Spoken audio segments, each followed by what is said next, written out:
बिस्मिल्लाहिर्रहमानिर्रहीम।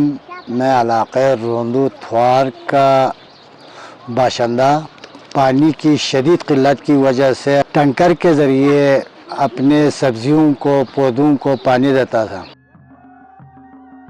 The community of Thowar Paeen has been facing acute water shortage for the second crop, as the village is dependent only on spring or snowmelt water. The community requested the University of Baltistan GLOF-II project to make an ice reservoir, preferably through avalanche harvesting.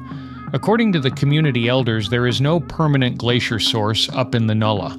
Several small springs hardly meet the needs of drinking water. The main water source for irrigation is snowmelt water, which goes to the river during peak melting time. The snow source finishes in July, and the following months of summer, the villages face acute water shortage, and there are several cases of conflicts and clashes over water in the courts. Thowar Paeen is the largest settlement of the Rondu subdivision, located at a distance of 70 kilometers northwest from Skardu along Yaglot-Skardu Road, Shahrahe, Baltistan. Its boundary spans from end of Dambudas to Biala along the road.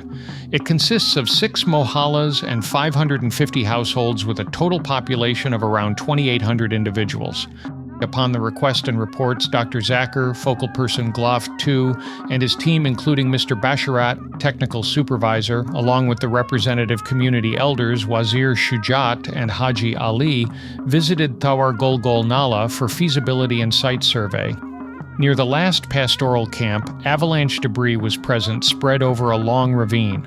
About 700 meters above the tail of avalanche debris in front of the pastoral camp, there was a deep gorge with hard rocks on both sides filled with avalanche ice mass. This site was one of the most suitable sites for avalanche trapping. The span of the gorge was between 45 to 75 feet. After detailed observation of the site in terms of hard rock bed for mesh anchor hooks, storage space, avalanche course, and narrow sun span, the site was marked for 3 layers of HT Gabion mesh. Metric tons of ice debris are there, लेकिन ये है कि ये सारे पानी ख़त्म हो जाएगा जून तक. मेन शॉर्टेज है वो अगस्त और सितंबर में है. इधर एक हार्ड पे नज़र आ रहा है, अगर इस पे हम मैश लगा सकें और ये पूरा भर जाए तो इंशाल्लाह अज़ीज़ वो लास्टिंग होगा और अगस्त तक सर्वाइव करने की सूरत में होगा कि अराउंड द ईयर इधर एक आइस सोर्स मौजूद होगा जो एक साल गुजारेगा, यानी कि समर को क्रॉस करेगा तो फिर ये दोबारा फेड होना शुरू हो जाएगा और हो सकता है कि वो नीचे वाले भी जो है उसके साथ मिल के एक मसनूई अच्छा सा ग्लेशियर बन जाए. Thank you very much. The team led by Mr. Basharat, the technical expert with experience of the installation of avalanche trapping mesh, was tasked. The teams of both the community representatives, workers, and technical persons were given detailed briefings on the preparation of hooks, cutting of steel ropes, transportation, installation, and most importantly, the safety precautionary measures. Once the site is selected at about a distance of 15 meters, rock is marked for the first, second, and third mesh. At least 3 to 5 feet above ground on both sides of the rock base, anchor points are marked, then vertically above the base point further 5 points are marked. The horizontal distance between these corresponding points will be the length of each rope with addition of 5 feet for folding on both sides. The length of the ropes is sequentially recorded. When all points are marked, drilling is started on site. The team prepared 3-foot-long custom hooks with steel rods of 1-inch thickness. When the hooks were ready, the cables, clips, and all other items were transported to Dambudas, where the HT heavy steel ropes were cut and labeled as per site measurement for easy transportation up to the site. Meanwhile, the steel ropes and other items were transported by local porters. An array of wooden stairs was improvised for drilling and fixing of hooks. The ropes are fixed and stretched straight, and then vertical steel ropes are intertwined with horizontals, making a rectangular mesh.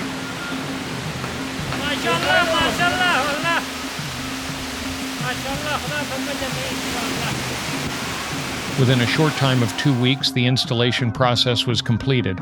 The total estimated snow debris trapped and loaded over the base within and surrounding the trapping mesh was about 5.5 to 6 million cubic feet in the first week of April.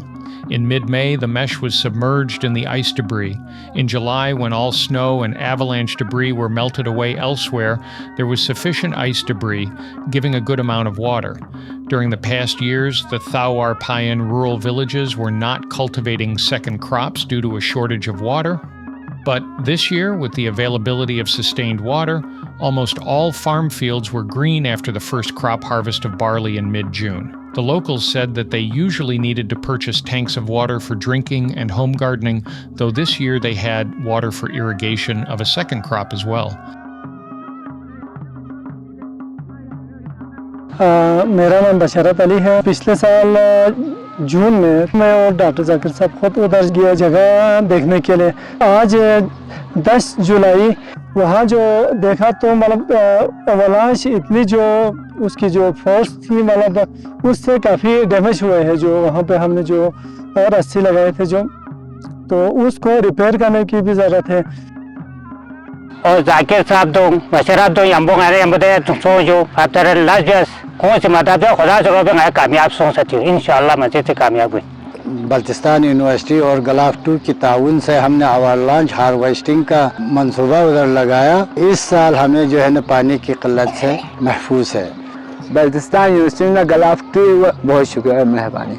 वहाँ Baltistan university और दूसरे इदारों में बहुत बहुत मशकूरियत है। यहाँ मकामी कम्युनिटी भी बहुत खुश है और एक दफ़ा फिर GLOF-II और बल्तिस्तान यूनिवर्सिटी और स्पेशली डॉक्टर जाकिर साहब का बहुत शुक्रिया अदा करते हैं।